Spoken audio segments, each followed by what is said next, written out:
Si vous utilisez un véhicule pour votre activité professionnelle, vous avez le droit de déduire les frais en lien avec son utilisation. Il existe 3 types de déductions fiscales, une au réel et 2 au forfait. Vega vous permet de visualiser rapidement celle qui sera la plus intéressante et donc de faire un choix entre ces différentes options. Voyons les différentes possibilités de déduction. À noter que pour ces 3 modes, seule la quote-part d'utilisation du véhicule est déductible. Le premier mode, au réel, permet de déduire toutes les dépenses de véhicule, comme le carburant, l'entretien, l'assurance, les frais de stationnement et l'amortissement si le véhicule est enregistré au registre des immobilisations.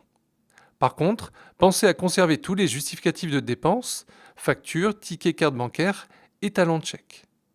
Le deuxième mode, au forfait BNC, bénéfices non commerciaux. Pour en bénéficier, il faut être le propriétaire du véhicule. Il inclut toutes les dépenses de véhicule comme les frais de carburant, l'entretien et les réparations, les pneumatiques, les frais de location de batterie pour une voiture électrique et comprend aussi l'amortissement du véhicule. À ce forfait, il est possible de rajouter certaines dépenses au réel, telles que les frais de garage et de péage. Les réparations importantes non prévues et les intérêts d'emprunt peuvent être déduits si le véhicule est bien enregistré au registre des immobilisations non amortissables. Le troisième mode, au forfait BIC, bénéfices industriels et commerciaux, il ne s'applique qu'aux seuls véhicules faisant l'objet d'une location. Seuls les frais de carburant sont inclus dans ce forfait. Les autres frais professionnels de véhicule sont à enregistrer au réel. Prenons un cas pratique. Vous avez enregistré tout au long de l'année vos écritures de dépenses de véhicule au réel. Vous aimeriez effectuer rapidement une évaluation forfaitaire de ces frais et voir si ce choix est plus intéressant pour vous.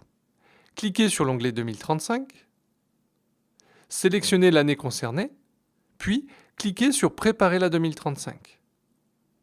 Rendez-vous à l'étape 6 et cochez Évaluation forfaitaire. Renseignez la désignation du véhicule,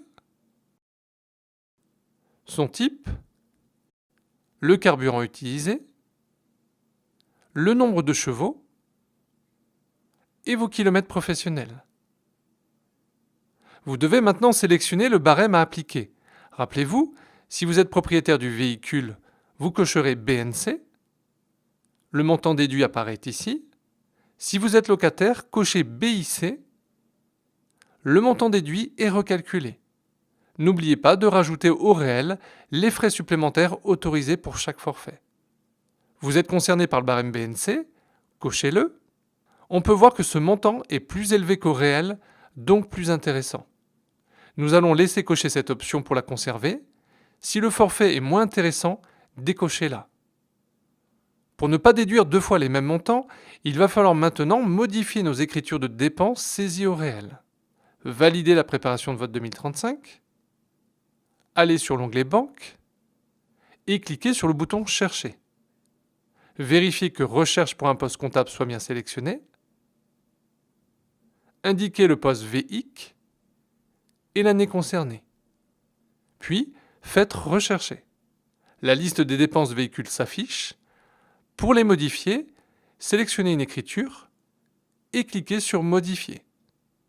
Cliquez sur cette icône et remplacez le poste VIC par le poste Personnel exploitant qui va vous permettre de retirer cette somme de votre 2035. Faites de même pour les autres écritures déjà comprises dans le forfait que vous avez choisi. Lorsque vous éditerez votre déclaration de revenus professionnels, les frais forfaitaires seront bien reportés. D'une année sur l'autre, votre choix de déduction peut changer. À vous de voir le mode qui restera le plus intéressant en fonction de votre situation. À bientôt!